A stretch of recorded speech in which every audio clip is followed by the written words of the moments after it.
How's it going, everybody? Tackbox Podcast, Tyson here, alongside my co-host, Dale Martenson. How you doing today, Dale?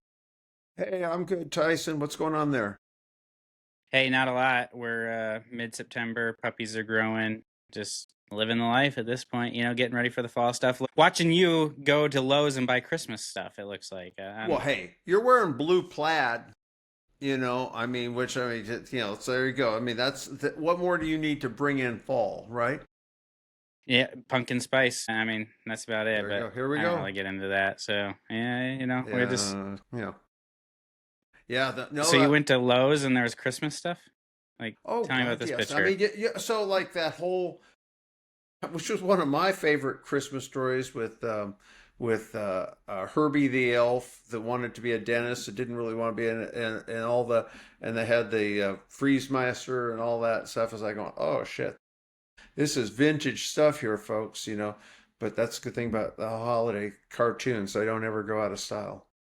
No, you can watch something from the 80s, I mean, Christmas Story, whenever that was developed, produced, it's just everybody still watches it. The Homecoming, the Waltons. Yeah, Christmas Vacation, that one's always funny. Oh, sure. Chevy Chase, yeah, absolutely. Yeah. I mean, there's so many memes from the RV, and signs that you see, and it's just probably not appropriate to say on here, but there's some good RV ones. Like, don't tie the dog to the bumper. What did we forget? Yeah.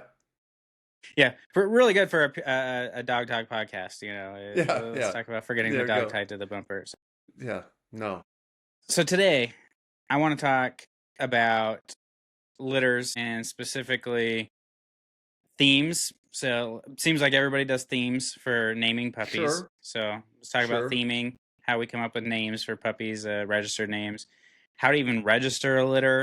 And so maybe we just start at square one and kind of get the rundown of what we even do when we have a litter. How do we go about making sure that our I's are dotted and our T's are crossed? So one of the first things that you kind of need to do before you breed your litter is while you're looking at these dogs, you have all your paperwork, right? Have all of your paperwork to get that litter registered done before you do the breeding. So if there's any issues like, oh, I'm gonna such and such, no, have the paperwork done because it'll be that fast. So make sure you have adult open registration papers are available on both parents, where then you can turn around and go ahead and look to register your litter. So part of that is you want to make sure that so say you got a female and maybe she was bred. So if it was bred and transferred to you, that's still okay. You can still register the litter. You won't be the breeder. You would be the litter owner. Whoever owns the female at the time of mating, that's the breeder. Whoever whelps the female at the time, is the owner of the female at the time of whelp, that's the litter owner. When you co-own a female, all of the co-owners are owners of all of the puppies. But when you breed a male, only one co-owner needs to sign.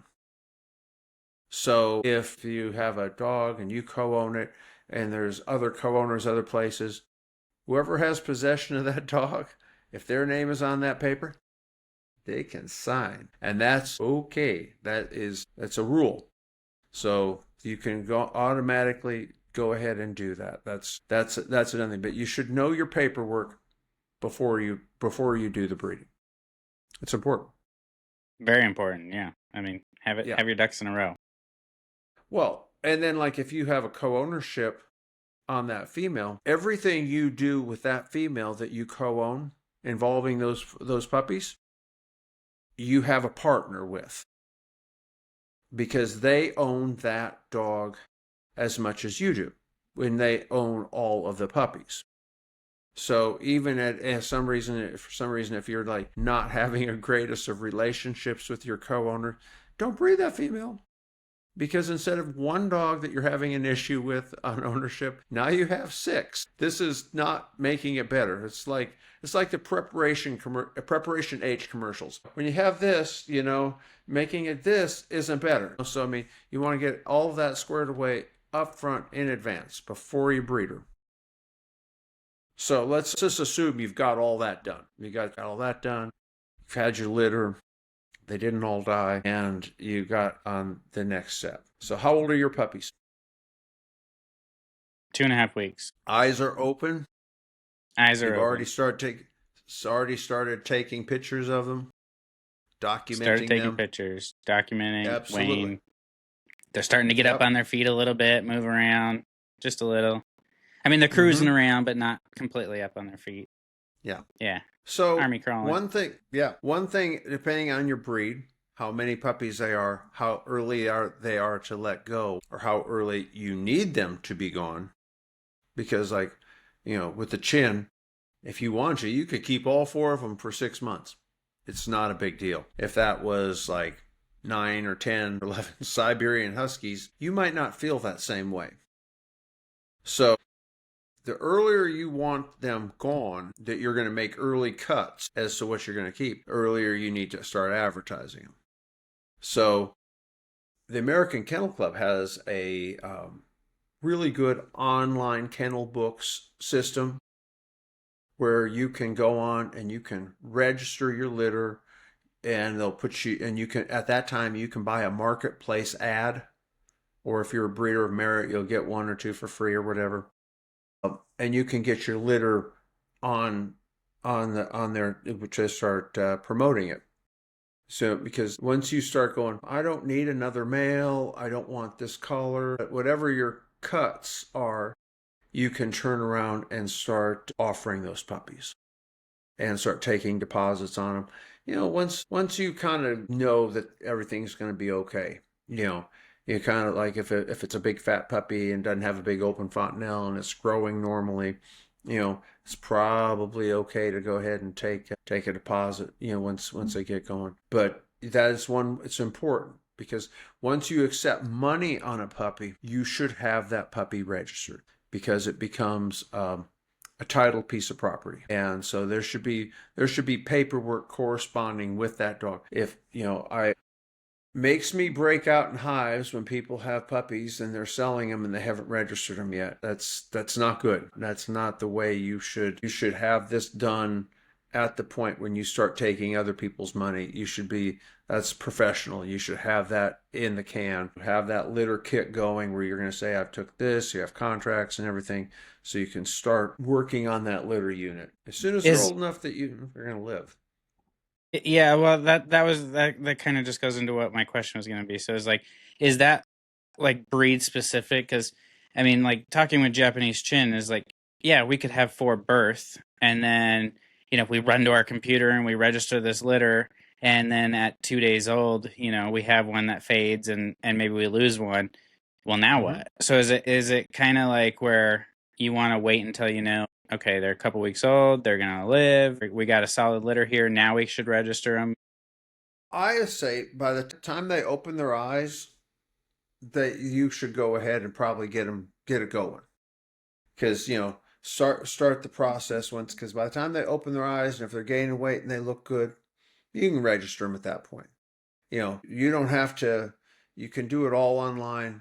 There are several good kennel books program that are really good, depending as to the volume of your breeding. If you breed 1 litter every other year, then you don't need as much as, say, if you're going to have a couple litters a month, then you're going to have a different kind of degree of kennel books and stuff. But it's all available online, and it's super easy, and it can basically be paperless. That's kind of a no-brainer. The other thing is you can buy the AKC Reunite microchips, and for the toy breeds, they have what they call the mini. And I have chipped puppies at all ages, super safe.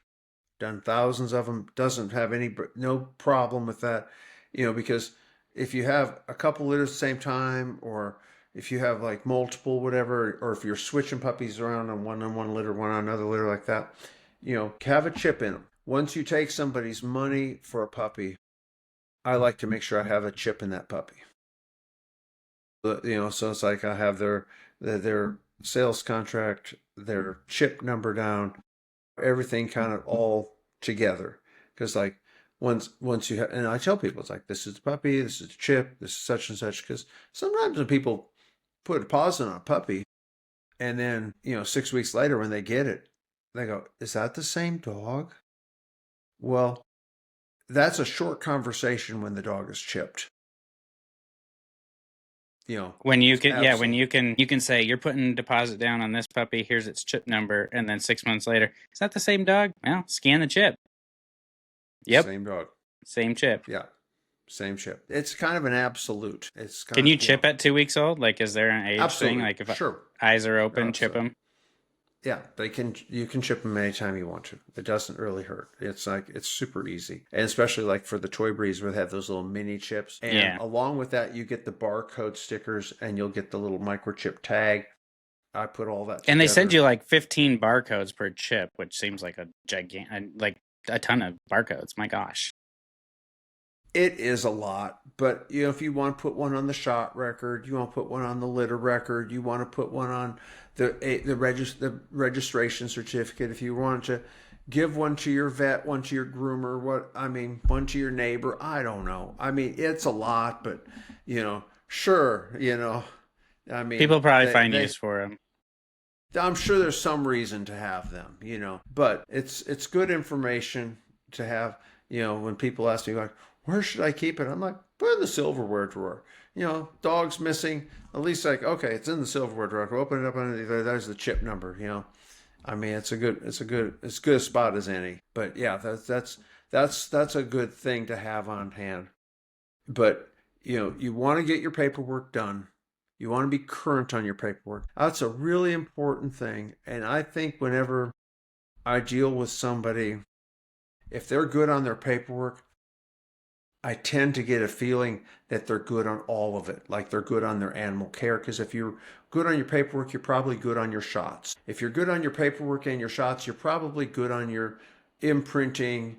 You probably have it under control. I mean, I'm sure there's somebody that was really good at this that took lousy care of their dogs, but I think that's the exception. I think people who get the details done get the main stuff done too. And I certainly feel like that's a kind of the hallmark of a professional breeder that has, somebody you want to work with, they have that done.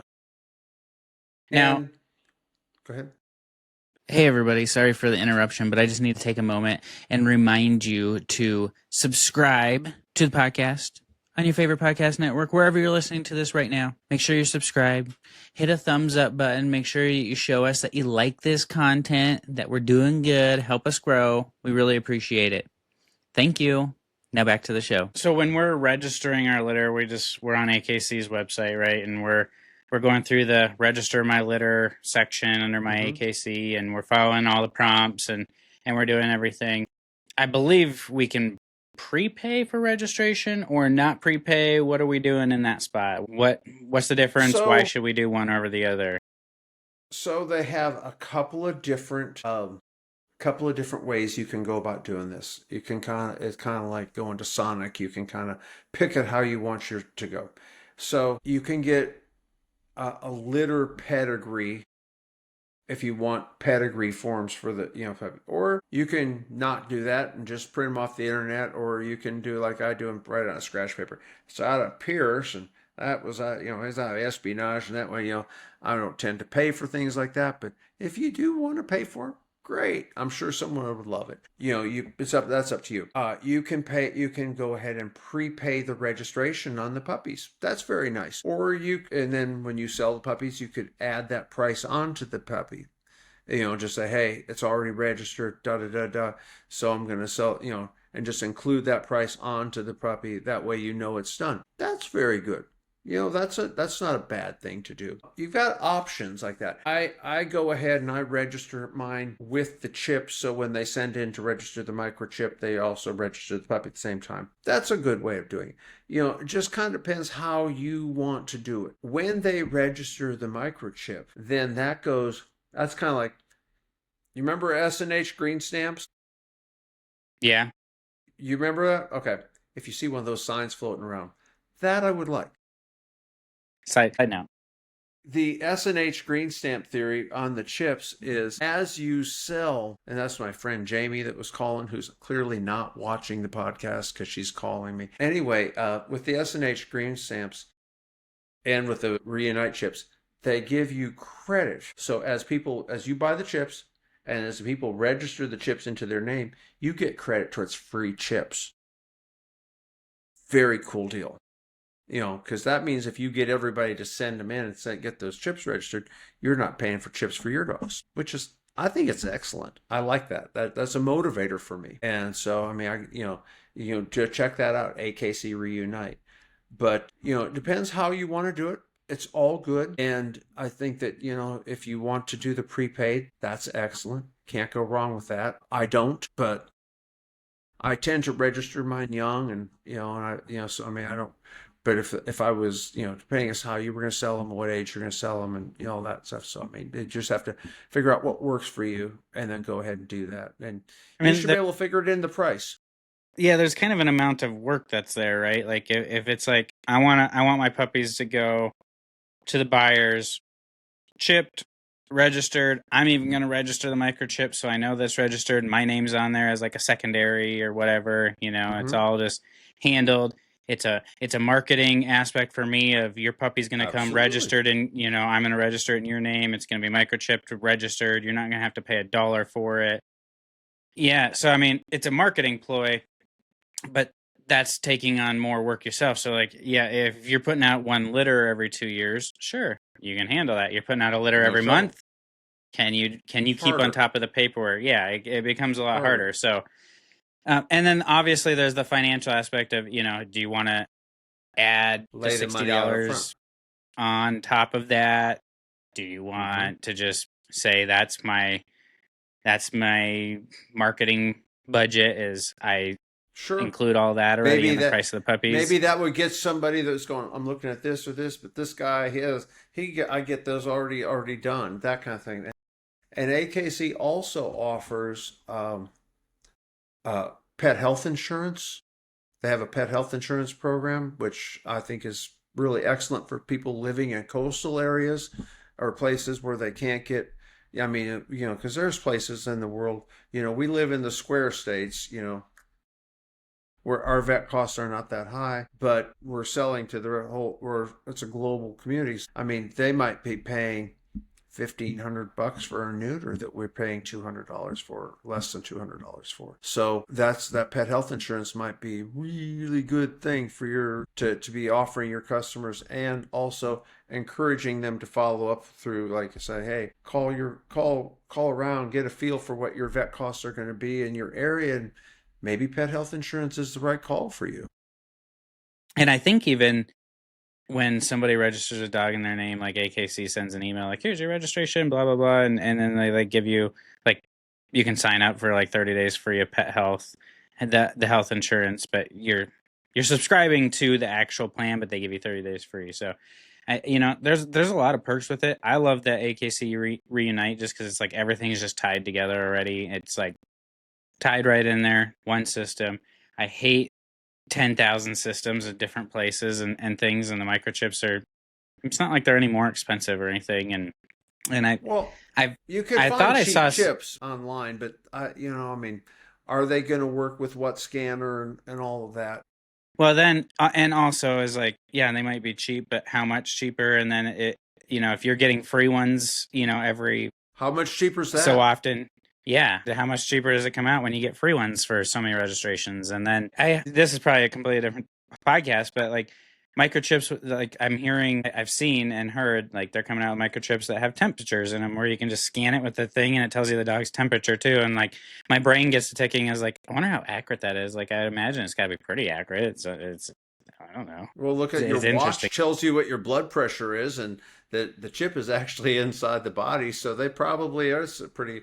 And they've even had some with like GPS capabilities. So it's ever growing. I mean, when we got our first chips in the 90s, they were in a plastic sandwich bag, and there was probably 150 chips just loose in there, and you would go pick one out and you'd stick it in this implanter, and and now it's all like pre-packaged, and it's all like one. It's very nice, super simple, And really, Can't go anybody really can do wrong. it. My Anybody. If you can 16-year-old give daughter if you can has give a chipped our shot, dogs. you can do it.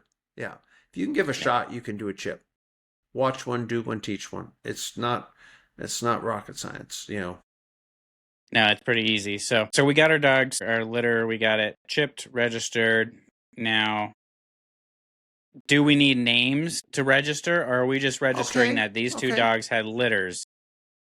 So there's a couple of different things on that. So this can be kind of fun, and like because you've been working on the website, and you'll see certain dogs that have had a theme in their names generationally, and they'll come down, and that's just kind of a little bit of a nod to, hey, this one's a call. Well, that probably goes back to, or I've had lots of birds, had lots of, they'll have generational names or lots of Tennessee names, all of those things that go back to different dogs in the pedigree. And some people do that for a litter.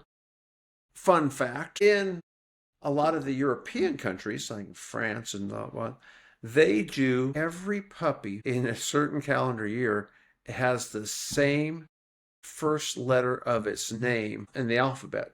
Except I don't think they make you do X, Y, Z or something I don't remember, something like that. But but they'll have, so all the dogs of one year their name will start with one particular letter, and they don't do prefixes, they do suffixes. So my friend Wendy, hers was Woodville, and so it would be whatever the first name needed to be, and then blah blah blah blah of Woodville. And in the United States, we tend to do prefixes, and like I say, but you will sometimes maybe have a certain litter, and you'll want to name them all in that type of thing. And I think it kind of shows a connection to your puppies. It's like when people call and say, "Oh, I'm interested in Rose." It's probably slightly more personal than saying, "I'm interested in BR17 over there." I mean, having an actual name, and they will probably change. They definitely will change the name. I don't care if you come up with the best name in the whole world. They're going to turn around and say, "That's great, but we're going to call her Gladys." Like, swell. It's your dog. Don't name your dog Gladys. I heard somebody named a puppy Mildred, and it's just like, what the F? Hey, yeah, and that was after a really great Pomeranian breeder friend of mine. There was two ladies that used to show Poms together, Mildred and Estelle, and they were friends, but they fought all the time. And Estelle would turn around and tell Mildred, say, "Well, it's a good thing she's pretty because she's so stupid." And so I had little Mildred, and I was trying to teach her how to go through the kitty tunnel, and because I have little tunnels for them, like going through there. And Mildred's like, "Oh." So Mildred's beautiful. She's smart, So that's kind of channeling Estelle there, But anyway, you'll come up with names, and it'll just it'll work for you, and it'll stick, But you don't need names to register the litter. You just register the litter. Mom, Dad, how many puppies in that litter is registered. They give them AKC registration numbers, and it's 1, 2, 3 basically here. Right, and you're going to, but as an AKC breeder, if you read the little box that you check when you do this, and you are agreeing to keep that litter information. So you're keeping those people's information, their contact information, the date they got that dog. I mean, there is a paper trail. There is more of a paper trail buying a dog than if you want to buy a firearm, but that's a different podcast. With the dog, you need to have the chip, you need to have the data transfer, where they go, and AKC, and they do an inspection or a check, they will come and say, "So, Tyson, what did you do with puppy number, slash," because all the numbers are the same, except for the last two digits will be /01, 02, 03, 04, 05. And so, who got 04 and when? And if you don't know that,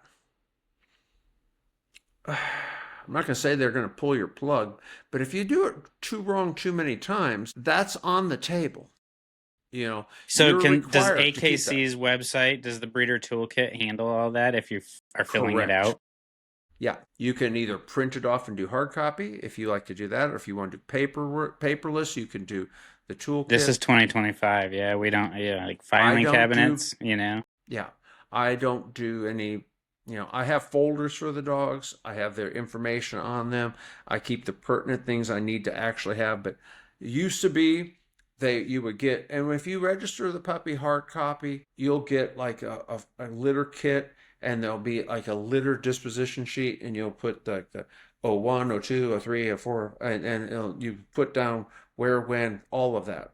And that you would keep that with the mom's AKC registration. But if you're not going to do that, if you're going to do paperless, then you would just go back into your toolkit and go scroll, scroll, scroll, scroll, scroll, click. Yeah, and you can do it like that. You don't have to keep the paper if you don't want to. That seems like the better way to do it, I am all about save a tree, and when you don't have to have that much more paper, yay, it's easier. Well, I don't care about the tree. I'll burn the trees to stay warm. I don't If you have a complaint with that, shoot me an email. But hey, we need firewood, so like the tree is whatever. It's cold in the Dakotas. Yeah. But I'm also paperless so they can use those trees to keep warm. Right, and I'm all for not having clutter. Like if you can just sit at the computer and put something in real quick, and then it's just I don't have to store it. Way better. Exactly. So I mean that way you can really keep your stuff. And one thing is kind of like if you're going to do more breeding than a litter every other year or whatever, if you do different themes or different things there, you can kind of know which litter. When I look at my pedigrees and I'll say, well, that's such and such. Well, it'll click. You're like, oh yeah, that's, like I had a couple of Cavaliers that had like little Spanish names, and I was like, oh well, that's Paco's baby, and that's Carlos's brother, and I just you can kind of know the family name in there, and you can kind of like it's kind of a cheat sheet to kind of keep the kinfolk together, a little family thing going on there, but it's just for fun, and but the pet people are going to probably name their own dogs.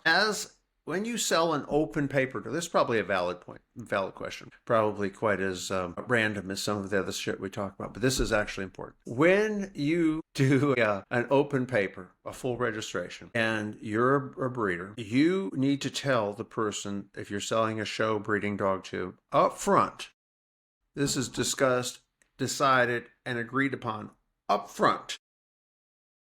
You can name the dog anything you want to. It carries my prefix.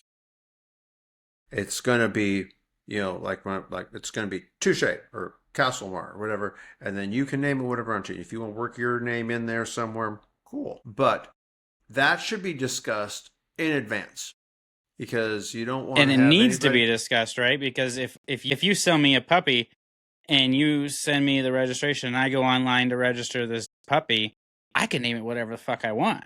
I don't need to put Touche on there. It's like don't. I can do whatever I want. So if you don't have that verbal agreement, you got the power, man. You got the power. Absolutely. So that's 100% but a contractual thing. If you want, even throw it in the contract, like the puppy needs to carry my or if you register it in advance. If you register in advance, you have control of that.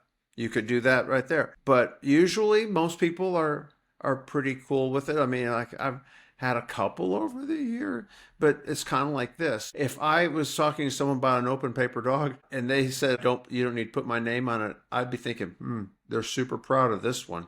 They'd rather not have anybody know it had anything to do with them. Yeah. It's like, you take credit for it. That'd be just fine with me. So I mean, because if it's someone you're dealing with that has a good reputation and something reputable there, then you would want that. You would want them to be proud of it and to carry on with it.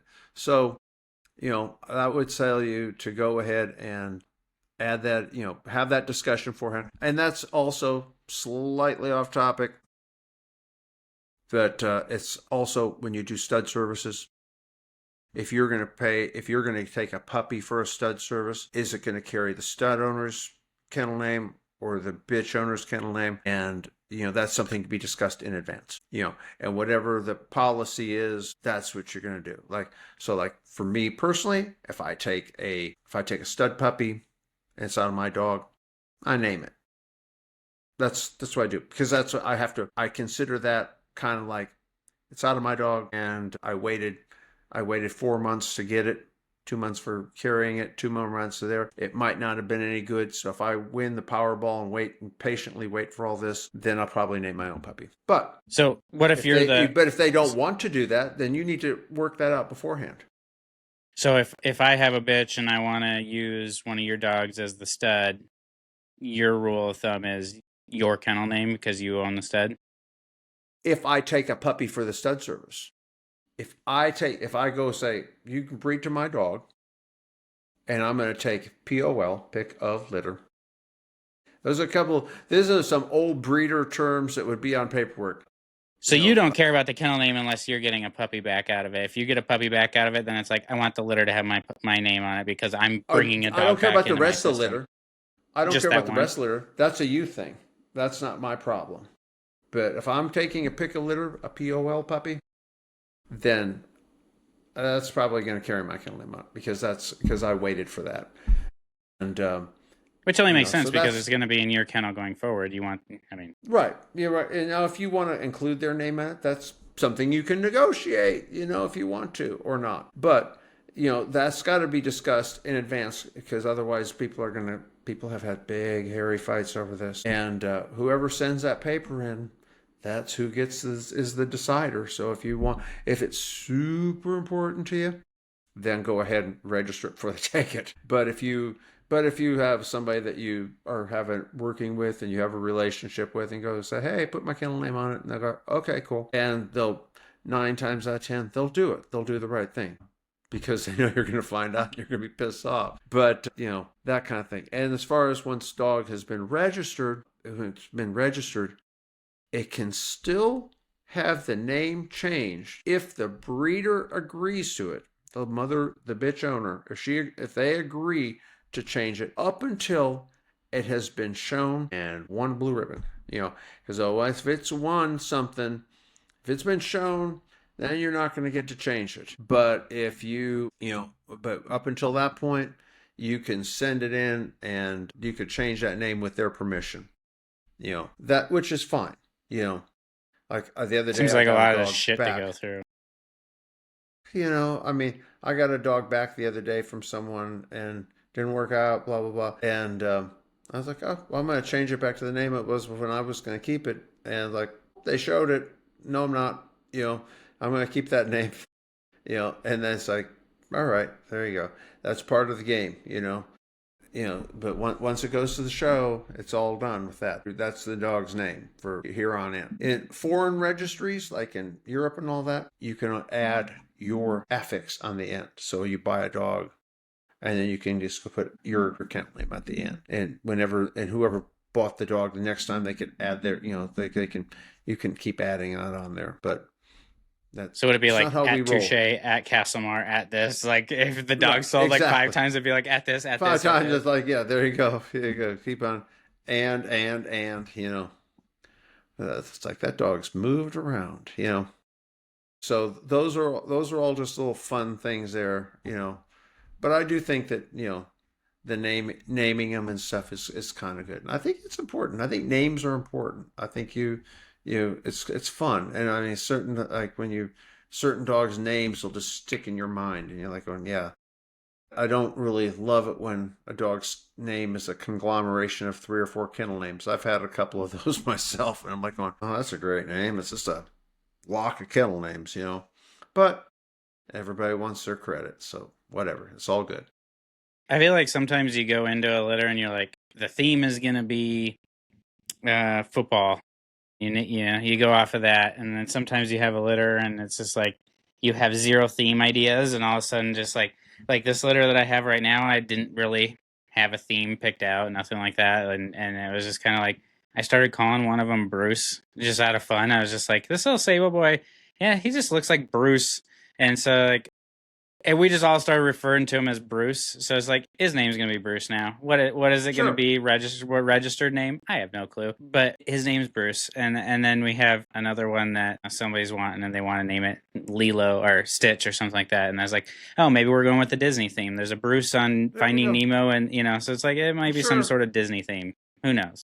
You might have like Bruce Lee, or maybe that. Yeah. And you just don't know. Yeah. I mean, you've gone with like Matthew McConaughey. Like I don't know. Was that All of litter? them. All of Was them. that litter like Yeah. a movie theme? That was a movie theme. I mean, I had, like I say, that you have like a set of names, and they'll just keep on going down, down, down, down, down. And it's cool. I mean, it's fun. It's a kind of a nod to the family, Now, do if you you have a usually pick plan. sire to go down or dam, Whoever has the or does it really coolest matter? name. Oh, Whoever okay. has the coolest name. Yeah. I mean, Okay. Yeah. sometimes you look at a name and you go, nothing doing with that. Bonk, Where do I go it's from like, here? where do you go from there? It's like, that's a dead end name right there. You look at it and go, yeah, not doing anything with that. We'll get with one of these and we'll be good to go. And it's like if you're breeding it and you got that a little input, then you might have the registered name and the call name be kind of cohesive. That's always nice, If it's your litter, you can kind of do that, Yeah, because I think Pierce, right? His kind of call name goes with his registered name, I believe. Pierce Brosnan, because he Yeah. was a spy and espionage, and I think the grandfather was secret agent or double agent. So there was a whole 007 kind of thing going back 4 or 5 generations on that. Yeah, So and that's kind of yeah. cool. Yeah. I look at So, like pedigrees, and I just like, oh, kind of like where were they going with this one, and and then it's like the Pierce one. I had no idea because I wasn't really into that. But Meredith knew. She's like, oh, it's Pierce Brosnan. I went, yeah, oh, okay, yeah, cool. yeah. It's a good thing that Meredith is there to keep you hip, because otherwise you would just be like not getting it. Dude, Someone go explain it to someone. Yeah, current events or like things like that. Yeah, I'm not in the loop. I'm in my own little bubble here, and just like, it takes me a little bit. You knew about the Cracker Barrel thing, and we're making memes about it before I even knew what the heck was going on with Cracker Barrel. So it's just like, Right? You didn't even know who Uncle Herschel was. It was yeah, like, yeah. don't know, don't care, yeah. Nope, don't know, don't care. I got dogs Yeah. to feed or put on a lead or something. Yeah. Just mind my own little world Yeah. here. So then we go on to AKC. We got our litter registered. Is there anything we need to do from there at that point before our litters register with AKC? If we pre-do it, and we sell them, or if we don't sell them and we keep them back, is there more paperwork, registration type of stuff that we have to do? Well, or at one point, so in the olden days where we had the blue paper and we'd send it off and get the adult paper, now you have the red, white, and blue puppy sheet, and it has an expiration date on it. And they can charge you more if you don't send it in to bring it permanent before that date.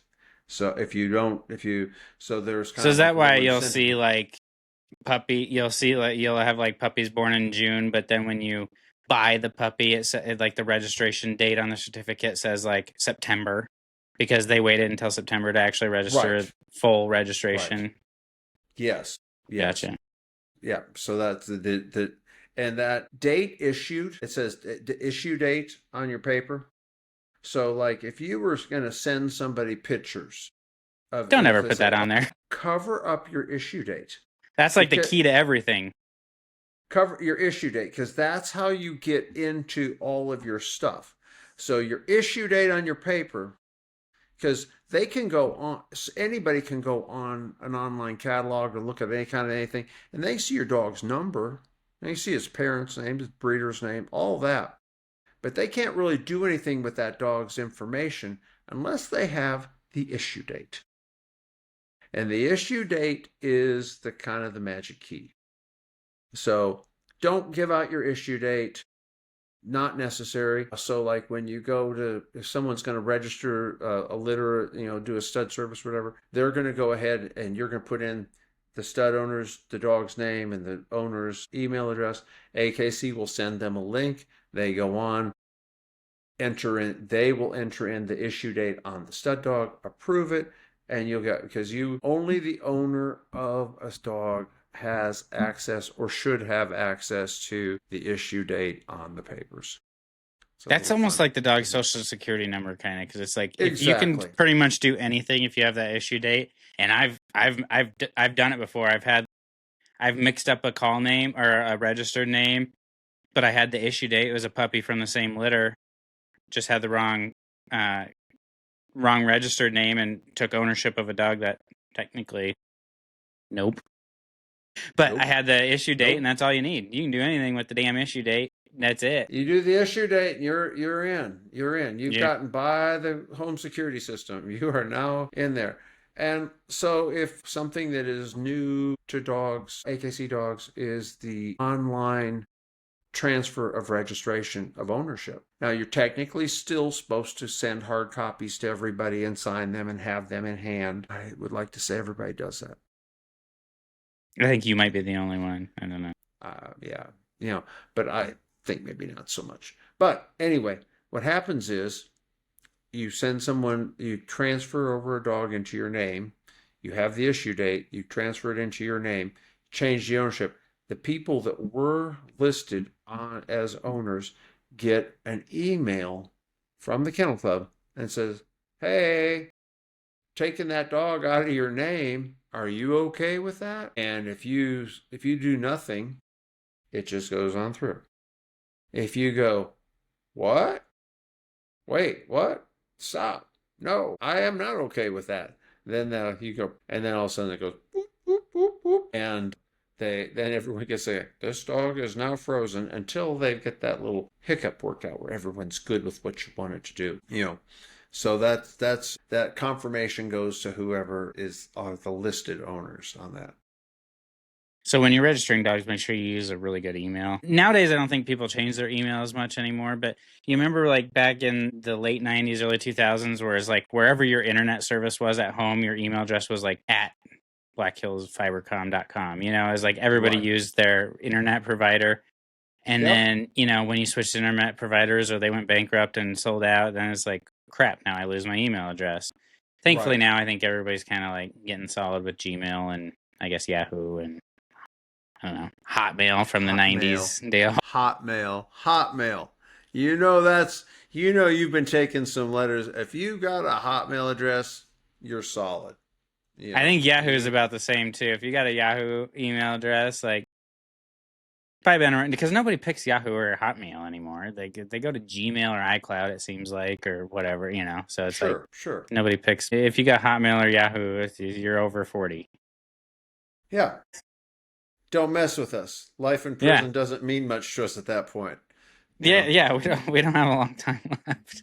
We're not to be trifled with. But that's good security measures by AKC because that's like, we're gonna have that like with this litter because I had stud service, so it's like when I go register the litter, I'm gonna put in the email for the stud dog owner, gonna get the email, I'm gonna have to approve it, all the things, so that's.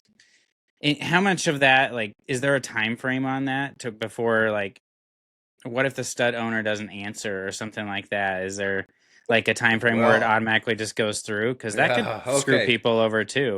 No. It doesn't just go through. They have to respond. And so, like, sometimes, like, and I have had this where they have, like, shuffled it to my junk and I didn't see it. That's an issue. Like, oh, I sent that for you. You did? Hell. It's just scrolling through there. I go, junk emails. Well, let's start looking, But, yeah, no, they will not process the litter until they've heard back from you. They will, however, if you don't respond back in a timely enough manner, they will, however, go ahead and send you a little reminder like, hey, didn't you mean to register Tyson's litter? They want this to happen, and they will give you a little to remind you to move it on along. And you just hope that one doesn't go in the spam too. Yeah. But the thing is, when you send it out, follow up with a text, registered Fluffy's litter. Let me know if it goes through okay. How hard was that? But just follow through one extra text. I know this is really hard for you people because people that take like a month to respond to a text message. But I know some of those. Yeah. And I'll just for my own personal stuff, I keep track Because I do. I was like, oh, you take 3 weeks to respond to a text. Maybe put that a little note. 3 weeks. I will get a response back to you. Yeah, got it. So you Anyway, keep receipts. You keep receipts, and it's just oh, like, oh, you take 3 weeks to reply to me. Cool. I'll take 3 weeks to reply to you. Got yeah, it. you're going to go 22 days. We're going to go one more because I'm more Well, I'm gonna important start than you. replying quicker, so that way it's just Yeah, like yeah, it's like, maybe it goes in reverse effect. If yeah, I reply right away, you'll take notes, and then just be like, oh, Tyson text. I gotta reply right away right now, now. right now, now. First choice. But yeah, just get that, have that in there to make sure that they got it, and they got it in there because then they'll get a receipt from the AKC, and they should keep that receipt in their stud records because the stud owners also required to keep records on the bitches that are bred to their dog, which is not a perfect system. And I love me some AKC, but when she has some stupid stuff, I call it out. Kind of a little bit stupid that you have all of the co-owners can sign, any one of them can sign, and we're all supposed to know what the other one did. So that can be a little challenging because, someone else has been doing some signing over there and they hadn't bothered to tell you. Like, oh, I see our dog's been used. Okay. Any plan on letting me know so I can update the file? Because that could be, news you could use. So that's kind of one of the things. Your co-ownerships, and I think we've talked to before about co-ownerships can on paperwork. There is an obligation on paperwork that you are required to have on dogs and bitches and your puppies. And so, like, if you co-own a litter, you're required to know where all those puppies went. So unless I would say, well, we're going to co-own this litter, but I'm taking this one and I'm going to sign all the rest of them over to you on this date, and I can just say, this is my record. I signed them all over to them. And then you would then have to do what they call a supplemental transfer, which costs an extra fee. And then you would send them to the next people. But then the paperwork burden would fall totally upon you because I've done mine. I already signed mine to you. So, but you are required to know that.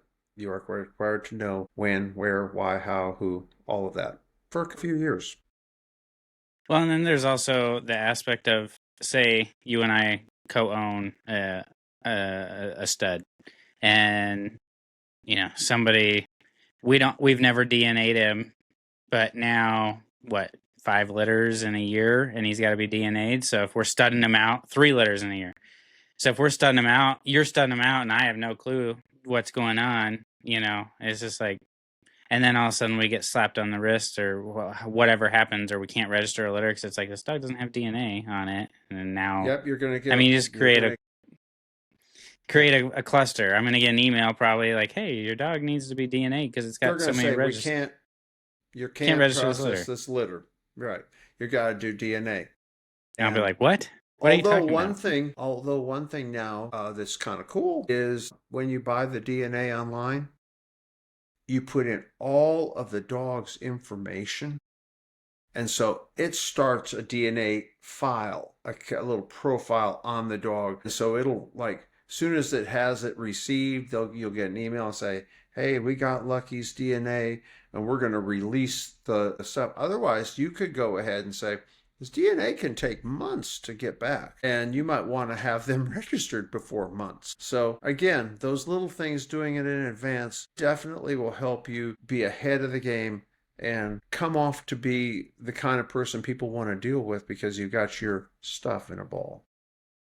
Yeah, and that's like, I'm not like, I don't know, I guess like when it comes to monopolies, I'm just like, I'm not a huge thing on monopolies, but when it comes to ease, like AKC, is like, yeah, there's other places you can get DNAs done. There's other places you can get microchips. But when you get it from AKC or AKC Unite and you do your DNA through AKC and you send it all in, it automatically ties to the dog. It automatically updates the profile, automatically updates records. Like, yeah, you can go somewhere else and get DNA done, and it's probably $5 cheaper. Woohoo. But then when you get the reports back, you got to go to AKC's website. You got to update all your dog records because it's not linked, and it's just like, why not just make it easy and just get it from AKC? I think their frequently used Cyrus program, I think you have to use their DNA. People do maybe DNA. Yeah, I think if they have if there are other animal DNAs, and if you have multiple puppies and you want to just go ahead and DNA them on the down low, you could send off and find out and that kind of thing. But yeah, they for their parentage verification purposes, I think you have to use theirs for that. But you could use other DNAs for other determination of parentage, but won't be recorded with them. Yeah, so it's just easier to do it in one spot and just have everything, especially if you're keeping the digital records and you're not doing things on paper. You might as well just have it all done through AKC, so all the records are just kept right in there for you. But very cool. I think you're ready for this. Yeah, I mean, why not, right? I mean, there you go. It's time. It's time. We're right there. Time. So, yep. Any listener questions? No listener questions this week. So, wow, you guys, you got to submit your questions. We didn't get any this week, so we don't even get to drill Dale with any questions. No questions. Good. Alrighty then. Yeah. So they know that everything. Or we just, they just boring. Yeah, maybe we're just boring at this point. So, hey, if you've made it this far in the video, or just comment down below. Hey, we watched it to the end. That really helps us out. So we appreciate all of you guys joining us. Yeah. We are growing on YouTube. Yeah, exactly. Yeah. Oh, cool.